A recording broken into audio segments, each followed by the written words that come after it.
seen the Dallas Stars tonight, Ryan, that you make note of? Yeah, a lot of the same. I mean, they have a lot of the same personnel that have allowed them to have success over the last number of years. Their goaltender's playing very well. They don't give up a lot for sure, and their top guys can be game breakers. So we need to be at our best here tonight. With that familiarity, does that work in your advantage, or do you just kind of know that that's a team that continues to take another step as a group? Yeah, well, we've played well against Dallas, I find, in the past. You know, there's always been a little bit of a rivalry there because of a couple recent playoff series, I guess, and some good games against them.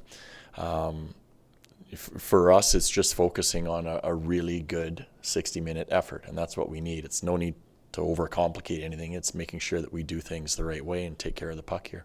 A couple of the guys mentioned that the key to generating 5-on-5 offense really is driving the net, pucks low to high. Do you want your group to play a little more, maybe like a blue collar type of game in order to get out of this funk? Or? For me, it's your offense always starts how you're playing in your own zone. So if you're thinking about offense, then you're going to keep giving up the chances that we have been. So it's making sure the priority is put on checking and doing that the right way. That'll allow you to get more offensive chances, and things will come more smoothly once you get that down.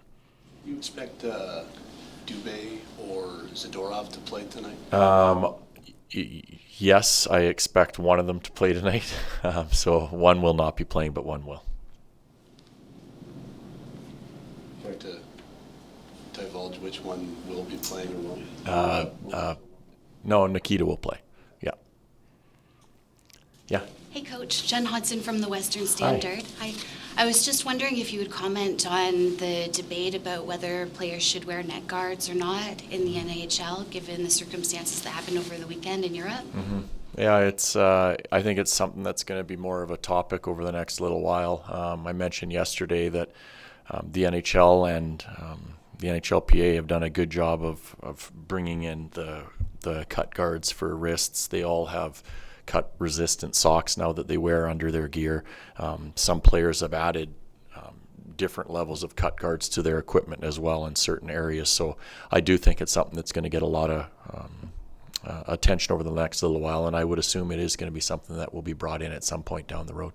Some people are expressing concern that it might go the way of the Kevlar sock debate, where it kind of gets discarded after a month or so of talking about it. Do you think there will be follow through with this? Well, listen, the Kevlar sock stuff, it's not something that it will ever happen overnight, but you do see more and more players wearing that stuff now. As I mentioned, we have certain players that have our equipment guys stitch things into certain areas of their pants that are cut proof. So there's a lot of players now that are understanding that if they can protect themselves a little bit more without making it something where they're feeling like they can't move around on the ice, then they're going to do it, I think. And the stuff that they've put into play now, the cut resistant wrist guards, the socks, they're lightweight now, they're comfortable. So technology nowadays, I think, will allow for it.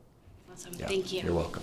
Ryan, what goes into a good start, both before the puck drops and after? Your preparation.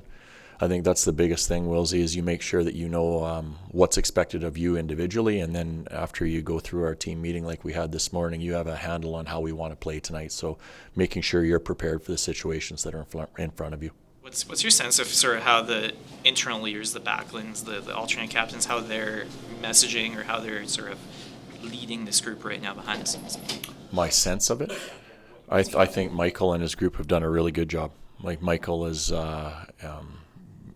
he understands the responsibility that he has wearing the captaincy, and I think he's taken that to heart, so he's been excellent.